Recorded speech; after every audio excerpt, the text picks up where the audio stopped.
Hey, Mattias, you gave a great quote before the playoffs about winning games that maybe you shouldn't win. I'm wondering what your thoughts are on winning games that are incredibly tense and incredibly tight and tied going to the third period and overtime like we've seen you guys play a lot of. Yeah, well, fortunately, I don't think we've had to do that so much this playoffs. There's been the odd game where maybe we haven't deserved a win, but most of them I think we have. And yeah, it's obviously that's the playoffs for you. Usually it's going to be tied going in to a third period, and you just got to dig that one goal out. Unfortunately, Dallas did it in game 2, so it's up to us to respond, and it's up to us to make sure we end up on the right side here in game 3. Third row on the right, Tony. Morning, Connor. We believe that Adam Henrique will be back into the lineup tonight. Since he was acquired 2.5 months ago, what are some of the areas of the game that he touches that has helped his team the most? Yeah, he touches a lot of aspects of our game. Penalty kill, obviously even strength, face-offs, he helps a lot. Definitely somebody that we've missed. Mattias, leading up to today, when it comes to your group, what are some of the lessons throughout the course of the season that's allowed you guys to practice discipline on defense so effectively so far in this series? I think the whole mindset of not getting too high, not getting too low with it. I think sometimes it's like you can play perfect defense, but there's such a skilled players in the playoffs. Sometimes you just can't defend, but it's all about the response, and you can't let it just sit and think about it too much. I feel like we've done a good job of turning pages where it comes to in games or between games or whatever it is, where you're going to get scored on in the playoffs. That's just a fact. But it's all about how you respond to it and how you adjust to it, not wavering too much from your plan. And I think that's something that we've done a decent job of so far. Second row on the left. Connor, in game 2, they made an adjustment. They put Heiskanen and Lindell together against you a lot more. Now you're at home. Have you noticed when you're on home ice, does Chris, not that he chased or you're trying to shelter you by any stretch, but every team's looking for a slight advantage in a matchup. Do you notice that in game when there's maybe a better matchup that's favorable for you, and do you see it more at home? It's a team like Dallas. I mean, what matchup are you really looking for? They got 4 lines that can play. They got 60 men that can play. What matchup are you really looking for? So I think icings every now and then we get an extra shift maybe offensively, but yeah, I don't think that we're matchup chasing. Center left, Ryan.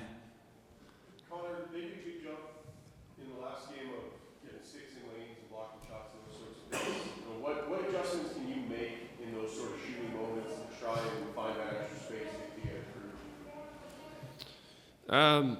Yeah, I mean, just being a little bit cleaner with the puck. There's definitely opportunities to make plays or whatever, and they got their stick in the way or shooting lanes, whatever. I mean, they block a lot of shots as well. So maybe a little extra move or something here and there, but I think just being cleaner with the puck overall is a focus.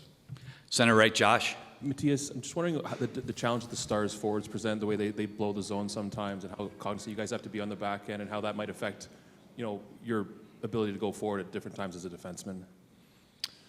Yeah, it's a bit different from the teams we've seen, but on the flip side of it too, sometimes those rims doesn't get out, and if you can just read that a little bit, you can cut your route short. And I mean, I almost had a goal in game 1. I hit the crossbar with it when that was the exact play they're trying to blow out, and Evan knocked it down, and then we can turn and go the other way. So it works both ways. It's obviously when the rims are clean every time, it's a little bit annoying. You have to go back all the time, but at the same time, when you can read those plays and you can read a bobbled puck, or if some of the demon that actually are rimming it are in a position to maybe not get forward on it, you can try to look to beat your guy, and it could be a pretty good gap to your forward. He can be blowing it and be in our blue line, and I can be up the ice instead. So it goes both ways. I mean, I don't think there's any system that's perfect or any move that's perfect out there. So I get what they're trying to do, but you also got to try to read through it. We'll take one more. Second row on the left. Mattias, you talk about at the start of the series, you guys wanted to limit their chances off the rush. And through 2 games, it's 16-3 in favor of you. What have you liked about your group collectively and why you've been successful in limiting scoring chances off the rush? I think it's just getting your boots moving. I think our forwards have done a great job coming back. That's usually the biggest killer, right? Like if you have your third guy high and they're coming back, it's way easier for us as D-men to kill the rush. It's way easier for us as a team to deny it. So I think as a group we've done a good job, but I think it starts with the forwards really back checking hard, and I think that's been really good so far through 2 games. One last one, front left, Mark. But Connor, you got a guy in Corey Perry who hasn't been playing, and you know he came here. We all know what he brings. He's played in all the big games. Now you're playing big games. Can you still get? Is the team still get some of Corey Perry even though he's not on the ice? Can he still be Corey Perry if he's not dressing every night? Well, just because guys aren't playing doesn't mean that they're not big pieces in the room. You know, we got guys that you know haven't really played many games. I think of a guy like Gags, Sam Gagne, hasn't played barely, you know, at all. But you know, he's a big part of that room. Perez has been the same way, you know, the last couple of weeks. So just because guys maybe aren't in the lineup doesn't take away what they do for our room.